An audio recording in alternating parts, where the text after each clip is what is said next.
Good morning guys. आज हम लोग डिस्कस करने वाले हैं 10th जून के करंट अफेयर। उससे पहले हम लोग 9 जून के करंट अफेयर का रिवीजन करेंगे। तो शुरू करते हैं क्वेश्चन को। कल हमने पहला क्वेश्चन पढ़ा था कि दिल्ली के पूर्व पुलिस आयुक्त वेद मारवाह का निधन हो गया है। वह किन राज्यों के राज्यपाल रह चुके हैं? तो ये मणिपुर, मिजोरम और झारखंड के राज्यपाल रह चुके हैं।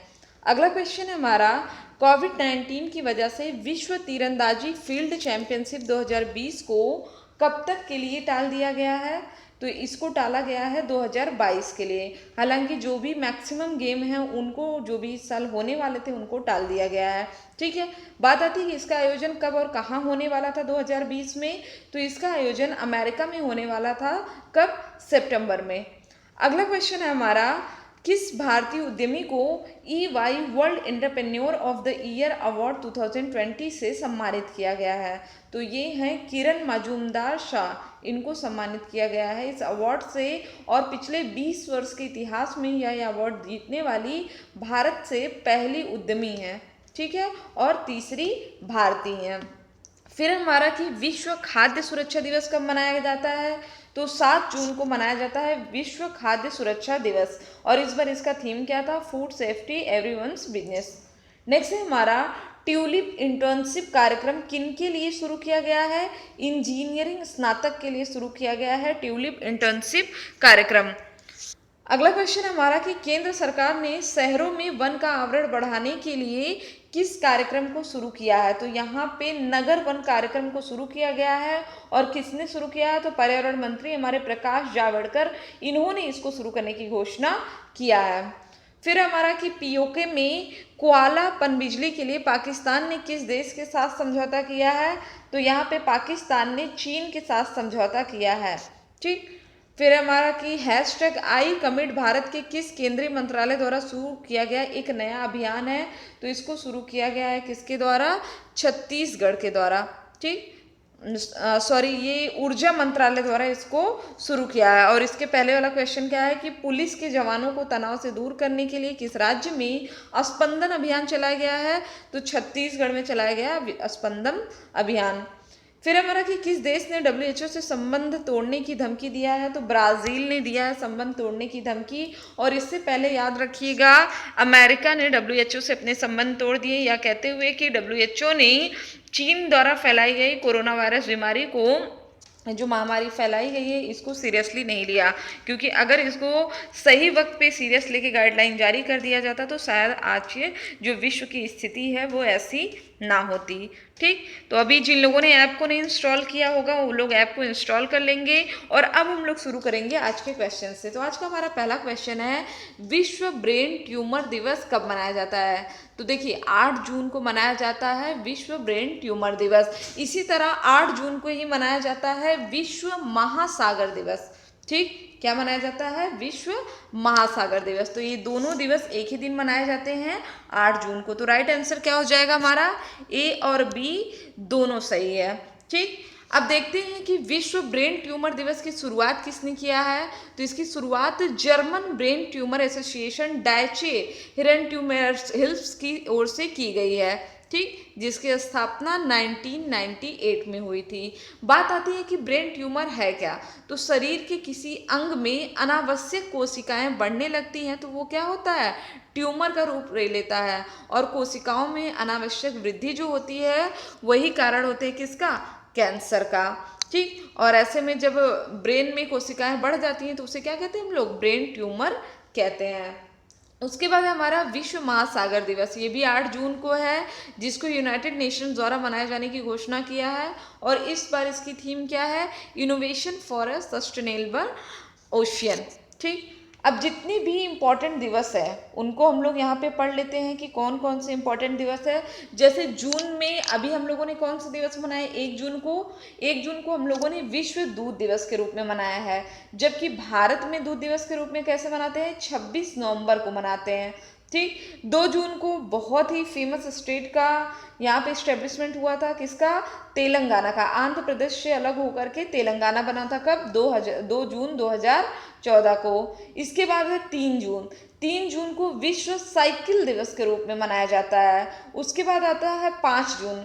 आपको पता है कि 5 जून को विश्व पर्यावरण दिवस के रूप में मनाया जाता है। अभी 4 जून छूट गया ना, तो 4 जून को भी दिवस मनाया जाता है आक्रामकता का शिकार हुए मासूम बच्चों का अंतर्राष्ट्रीय दिवस मनाया जाता है। इसके अलावा 7 तारीख को हम लोग जानते ही हैं कि विश्व खाद्य सुरक्षा दिवस, 8 को ब्रेन ट्यूमर और महासागर दिवस के रूप में मनाया जाता है। अगला क्वेश्चन है हमारा, नैमिषा किस संस्था द्वारा आयोजित एक वार्षिक कार्यक्रम है? तो इसको शुरू किया गया है national gallery of art modern art. ठीक है, यहाँ पे क्या है, national gallery of modern art के द्वारा इसको शुरू किया गया है। देखते हैं इसके बारे में कि क्या क्या चीजें हैं। देखिए, इसको केंद्रीय संस्कृति मंत्रालय के अधीनस्थ कार्यालय national gallery of modern art के द्वारा इसको शुरू किया गया है। यह एक वार्षिक कला कार्यक्रम है, ठीक, जिसमें क्या किया जाएगा, 8 जून से लेकर के 3 जुलाई तक ऑनलाइन नैमिषा 2020 समर आर्ट प्रोग्राम नाम से एक कार्यक्रम का डिजिटल संस्करण होगा। इसमें जो भी प्रतिभागी होंगे उनको वर्चुअली अनुभवी कलाकारों से सीखने के लिए कार्यशालाओं का आयोजन किया जाएगा। अगला क्वेश्चन हमारा कि हाल ही में भारत का कौन सा आर्थिक उपाय 493.48 बिलियन डॉलर के उच्चतम स्तर पर पहुंच गया? तो भारत का जो फॉरेन रिजर्व है वो अपने उच्चतम स्तर पे है। ये काफी दिन से हम लोग देख रहे हैं इसको, ठीक है। तो भारतीय रिजर्व बैंक के अनुसूचना के अनुसार भारत का फॉरेन रिजर्व कितना हो गया है? 493.48 बिलियन अमेरिकी डॉलर।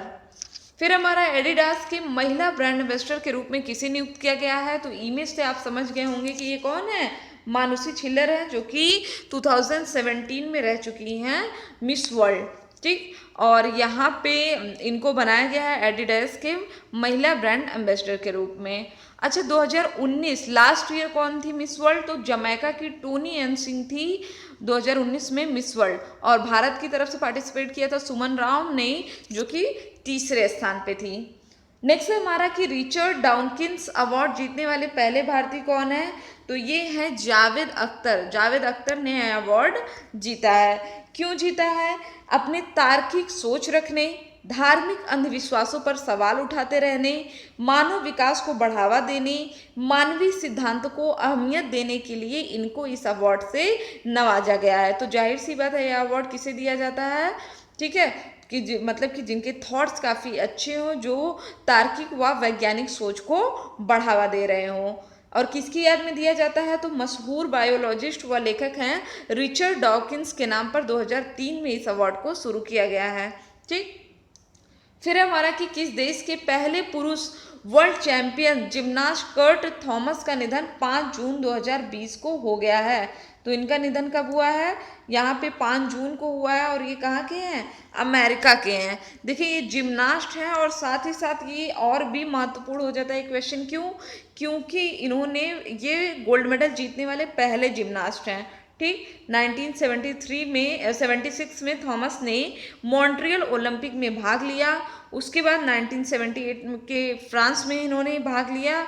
इसके बाद 1976 के मॉन्ट्रियल ओलंपिक में भाग लेने के बाद 1978 के स्ट्रासबर्ग में खेली गई विश्व चैंपियनशिप में इन्होंने गोल्ड मेडल जीता है, ठीक है। और जिम्नास्टिक विश्व चैंपियनशिप में गोल्ड मेडल जीतने वाले पहले अमेरिकी बने हैं। इस वजह से ये क्वेश्चन काफ़ी इंपॉर्टेंट है। और ये 64 साल के हैं, जिनका निधन हुआ है दिमागी आघात के कारण। अगला क्वेश्चन है हमारा कि स्विट्जरलैंड में भारत का नया राजदूत किसे बनाया गया? तो मोनिका कपिल मेहता को बनाया गया है स्विट्जरलैंड में भारत का नया राजदूत। और यहाँ पे वर्तमान में मोनिका स्वीडन में भारत के राजदूत के रूप में काम कर रहे हैं, और ये 1985 बैच की आईएफएस अधिकारी हैं। स्विट्जरलैंड की कैपिटल क्या है? बर्न। और यहाँ के प्रेसिडेंट कौन है? सिमोनिटा सोमारुगा। उसी तरह रोमानिया का नया राजदूत बनाया गया है राहुल श्रीवास्तव को, जो कि 1999 बैच के आईएफएस ऑफिसर हैं। और रोमानिया की कैपिटल क्या है? बुकारेस्ट। इसके पहले मैंने आपको बताया था कई देशों के राजदूत नियुक्त हुए थे, जैसे ब्रिटेन की गायत्री आई कुमार, फिनलैंड के हैं रवीश कुमार, कुवैत के CB George, Papua New Guinea के सुशील कुमार। तो इन लोगों को भी एज अ एम्बेसडर नियुक्त किया गया है। अगला क्वेश्चन हमारा कि केंद्र सरकार ने लड़कियों के विवाह और मातृत्व की आयु की समीक्षा के लिए किसकी अध्यक्षता में टास्क फोर्स बनाया?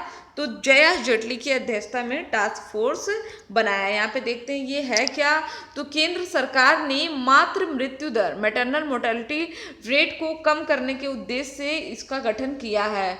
और पूर्व समता पार्टी अध्यक्ष जया जेटली की अध्यक्षता में गठित 10 सदस्यीय टास्क फोर्स विवाह और मातृत्व की आयु से जुड़े सभी पहलुओं पर गौर करेगा। तो मतलब ये कहा जा सकता है कि हो सकता है विवाह की आयु जो अभी 18 साल रखी गई है, हो सकता है इसको बढ़ाया जाए। ठीक, तो यहाँ पे देखते हैं इसके बारे में। अब ये टास्क फोर्स करेगा क्या, 31 जुलाई तक अपनी रिपोर्ट देगा।